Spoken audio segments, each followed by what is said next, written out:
अस्सलाम वालेकुम नाजरीन, मैं सिकंदर। आप देख रहे हैं यूट्यूब चैनल। हम बढ़ेंगे समाचारों की ओर।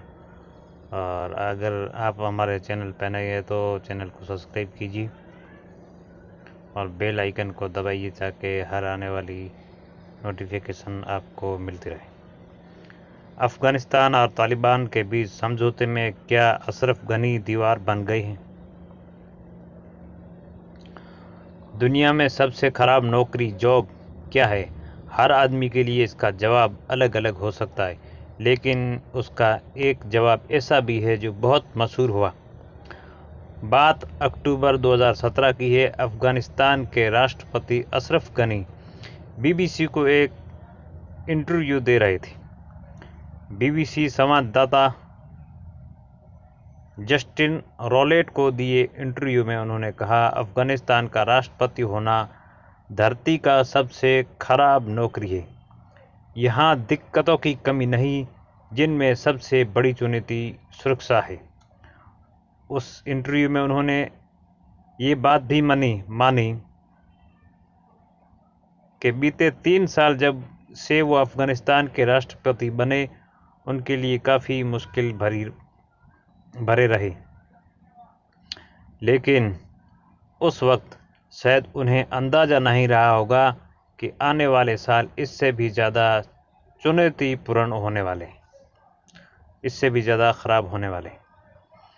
अशरफ गनी का जब जिक्र आता है तब बीबीसी को दिए उस इंटरव्यू की चर्चा आज भी होती है।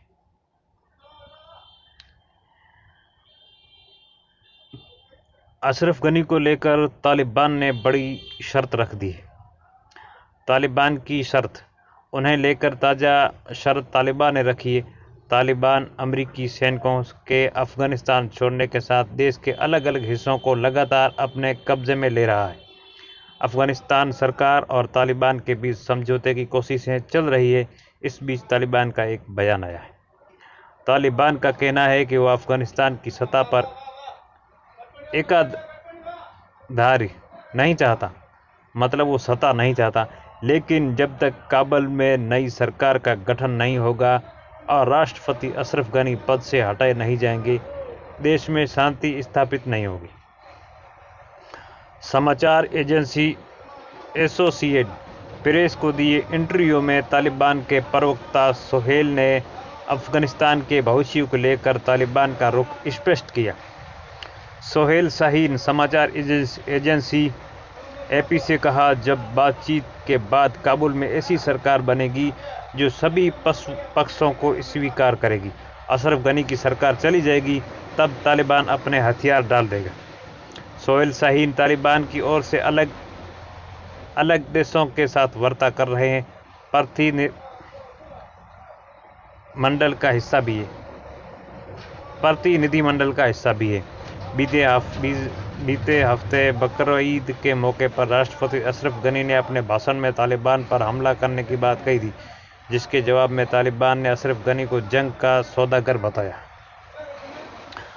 तालिबान प्रवक्ता सोहेल शाहीन का बयान ऐसे मौके पर आया जब अमेरिका और नेटो के 95% सैनिक वापस लौट चुके और 31 अगस्त तक सेना की वापसी का पूरा काम हो जाएगा। कौन है अशरफ गनी? अशरफ गनी की तालिबान से शुरू से ही नहीं बनी। अशरफ गनी एक प्रो टेक्नोक्रेट है, जिन्होंने अफ़गानिस्तान लौटने से पहले अपना अधिकतर वक्त देश के बाहर ही बिताया। अशरफ गनी अमेरिका में लंबे समय तक प्रोफेसर थे। उन्होंने वर्ल्ड बैंक में भी काम किया। इस वजह से जानकार मानते हैं कि उनकी पकड़ अफ़गानिस्तान में वैसी नहीं है जैसी प्रो अफ़गान राष्ट्रपति हामिद करज़ई की थी। तालिबान के चले जाने के बाद अशरफ गनी को पहली बार शोहरत तब मिली जब वो लोया जिरगा में थे।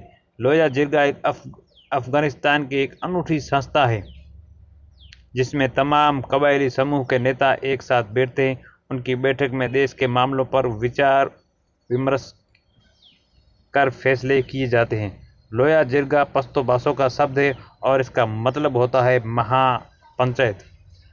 महापरिषद।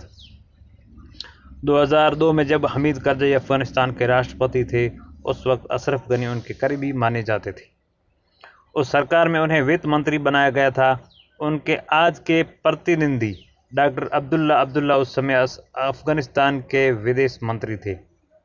बाद में हामिद करजई से अलग होने के बाद गनी को दोबारा शिक्षा के क्षेत्र से जुड़े 2004 में उन्हें काबुल विश्वविद्यालय का चांसलर नियुक्त किया गया। उस दौरान अफगानिस्तान में बेहताशा अंतर्राष्ट्रीय सहायता राशि आ रही थी, खास तौर पर अमेरिका से। गनी उसके कठोर आलोचक माने जाते थे। इसका मतलब ये मानना था कि इस तरह की सहायता राशि के जरिए अफगानिस्तान में एक समानांतर सरकार चलाने की कोशिश की जा रही थी, जो एक तरह से अफगान संस्थानों को कमज़ोर करने की कोशिश थी। बीबीसी को 2007 में एक इंटरव्यू में उन्होंने कहा था, जब अफगानिस्तान के लोग एक स्कूल बनाते हैं तो उसे बनाने पर ज़्यादा से ज़्यादा $50,000 खर्च होते हैं, लेकिन जब अंतर्राष्ट्रीय मदद से स्कूल बनाया जाता है तो उसका खर्च 2 लाख से $50,000 हो जाता है। ऐसा इसलिए क्योंकि इनमें विदेशी कॉन्ट्रैक्टर अपना कमीशन लेते हैं, जो कि कानूनी तौर पर सही है, लेकिन क्या ये भ्रष्टाचार नहीं? लेकिन कहा जाता है कि बाद में उसी अमेरिका के समर्थन में उन्हें गुमान होने लगा। साल 2009 में वो राष्ट्रपति पद के दावेदार में से एक थे, लेकिन वो चौथे स्थान पर रहे। हामिद करजई ने जब दोबारा राष्ट्रपति पद का चुनाव जीता, लेकिन करजई तीसरी बार चुनाव नहीं लड़ सके थे, तो 2014 में अशरफ गनी ने राष्ट्रपति पद के लिए दोबारा चुनाव लड़ने का फैसला किया और इस बार वो सफल हुए। पश्तून समुदाय से आने वाले अशरफ गनी जब 2014 में राष्ट्रपति चुनाव जीते, उस वक्त उन पर धोखाधड़ी के आरोप भी लगे थे। 2019 के चुनाव में भी तालिबान ने उन पर चुनावी धांधली के जरिए जीत हासिल करने का आरोप लगाया। उनके पहले कार्यकाल से ही तालिबान ने उनके प्रभुत्व को चुनौती देने का काम किया। साल 2019 में अमेरिका और तालिबान के बीच अफगानिस्तान को लेकर हुई शांति वार्ता का वो हिस्सा नहीं थे।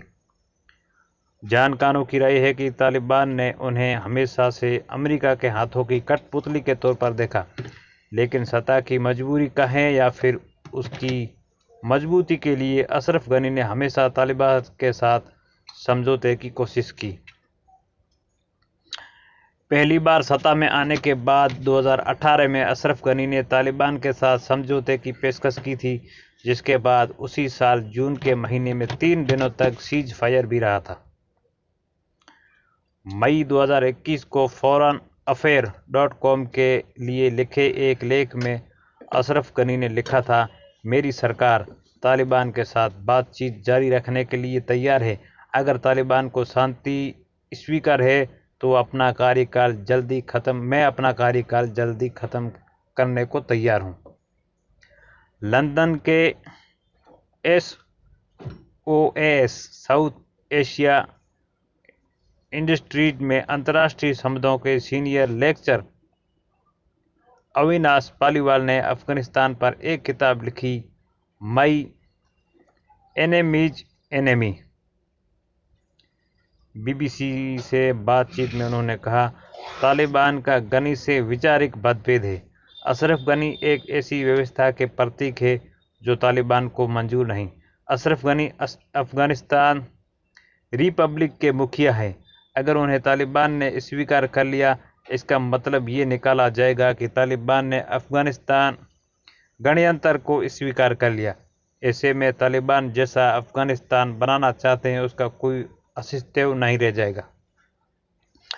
दूसरी तरफ अशरफ गनी ने भी कहा है कि अफगानिस्तान में पिछले 20 साल में जो राजनीतिक व्यवस्था बनी है, हम उसको रातों रात ख़त्म नहीं होने देंगे। ऐसे में ये टकराव दो विचारधाराओं का टकराव है। यही है तालिबान और अशरफ गनी के बीच विरोध का मुख्य कारण। गनी के अलावा इस वक्त अफगान के राष्ट्रपति कोई और भी होते तो शायद तालिबान ही समझौते के लिए उनको हटाने की शर्त रख देती। 2 दशक यानी 1 दशक 10 साल का होता है। 2 दशक पहले अफ़गानिस्तान में जब तालिबान का शासन था, तब महिलाओं को तमाम पाबंदियों का सामना करना पड़ा था। महिलाओं की शिक्षा, उनकी नौकरी करने पर भी कई तरह की बंदिशें थीं। लेकिन नई संविधान के आने के बाद, अशरफ गनी के राष्ट्रपति बनने के बाद महिलाओं के लिए स्थितियां थोड़ी ही सही लेकिन बदली है। जानकार इसे भी तालिबान और अशरफ गनी के बीच तकरार की एक वजह मानते हैं। डॉक्टर अनिवास के मुताबिक अफ़गानिस्तान में महिलाओं की स्थिति किसी भी शासनकाल में बहुत अच्छी नहीं रही, लेकिन सांकेतिक रूप से सही। राष्ट्रपति अशरफ गनी ने अपने कार्यकाल में महिलाओं के लिए कुछ किया। पूर्व राष्ट्रपति हमद करजई की बीवी को अफ़गानिस्तान में किसी ने नहीं देखा, लेकिन अशरफ गनी की बीवी रुला गनी अक्सर उनके साथ देखी जाती है, वो भी बिना पर्दे के। उन्हें देश में सब जानते हैं।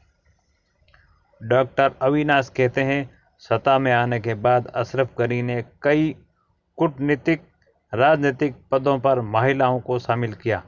पाकिस्तान तालिबान के साथ बातचीत में भी महिलाओं को शामिल किया गया। प्रोफेसर गनी और शासक अशरफ गनी। अफ़गानिस्तान के राष्ट्रपति अशरफ गनी ने फिक्सिंग फेल्ड स्टेट नाम की किताब लिखी थी, लेकिन उनकी लिखी यही किताब कई बार उनकी आलोचनाओं का आधार भी बनती है। किताब में उन्होंने जिन बातों का जिक्र किया, जब उनके हाथ अफ़गानिस्तान की सत्ता आई, तब वो खुद उसमें ज़्यादा तब्दीली नहीं ला सके।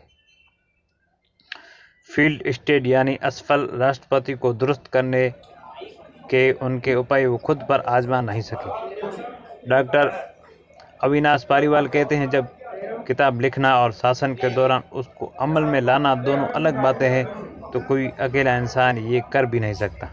डॉक्टर अविनाश के मुताबिक अशरफ गनी किताब में लिखी बातों को अपने कार्यकाल के दौरान अपना नहीं पाई। इसकी एक बड़ी वजह उनका खुद का अस्तित्व भी रहा है। सत्ता के शुरुआती दिनों में वो अपनी किताब के मुताबिक सिपह सालारवाद को ख़त्म करना चाहते थे। ऐसा करने की कोशिश में उन्हें उस वक्त हार लाइन ले ली और चुनाव की बात करने लगे। तब उन्हें अमेरिका के साथ अपनी सत्ता के पावर पर गुमान था, लेकिन ऐसा करने की कोशिश में उन्होंने शक्तिशाली सत्ता के सिपह सालारों से अपने संबंध खराब कर लिए।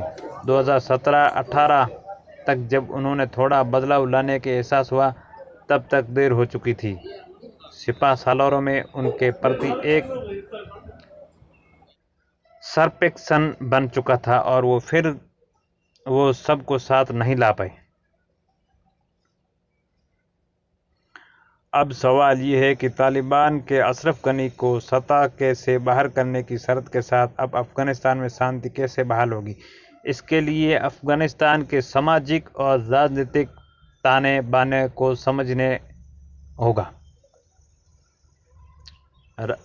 सामाजिक और राजनीतिक ताने बाने को समझना होगा।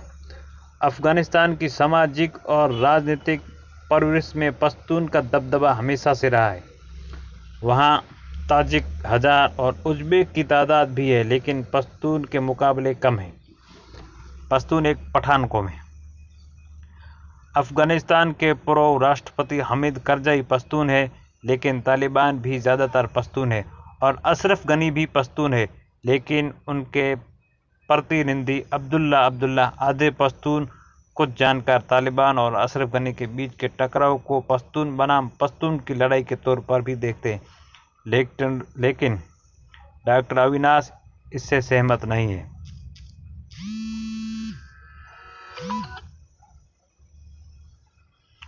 विदेश मंत्रालय के पूर्व सचिव विके काटूज कहते हैं, अमेरिका की अब तक की प्लानिंग थी कि नई अंतरिम सरकार बने, फिर सीज फायर हो, फिर जितने अफगान गुट हो वो बाद में संवैधानिक प्रणाली में आपसी चर्चा की परिवर्तन हो।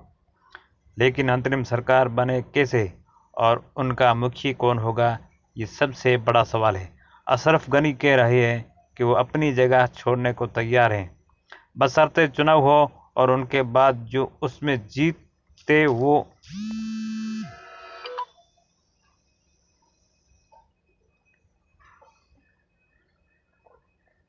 मुखिया कौन हो, ये सबसे बड़ा सवाल है। अशरफ गनी कह रहे हैं कि वो अपनी जगह छोड़ने को तैयार है बशर्ते कि चुनाव हो और वो बाद में उसमें जीते, वो सत्ता सौंप दे। लेकिन तालिबान तो अशरफ गनी को हमेशा से अमेरिका के हाथ की कठपुतली मानते हैं।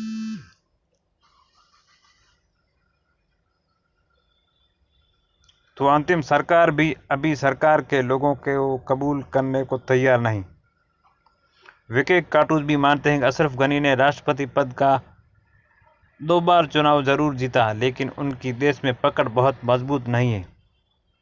उनका कहना है कि दूसरी तरफ तालिबान में जो गुटबाजी है, ऐसा प्रतीत होता है कि एक गुट हिंसा के रास्ते सत्ता चाहता है तो दूसरा गुट बातचीत चाहता है। इसी वजह से दोनों के बीच डेडलॉक बना हुआ है, जो कुछ दिनों तक आगे भी जारी रहेगा। तो आज के लिए इतना ही। ख्याल रखिएगा अपना, अपने चैनल का भी। खुदा हाफिज़।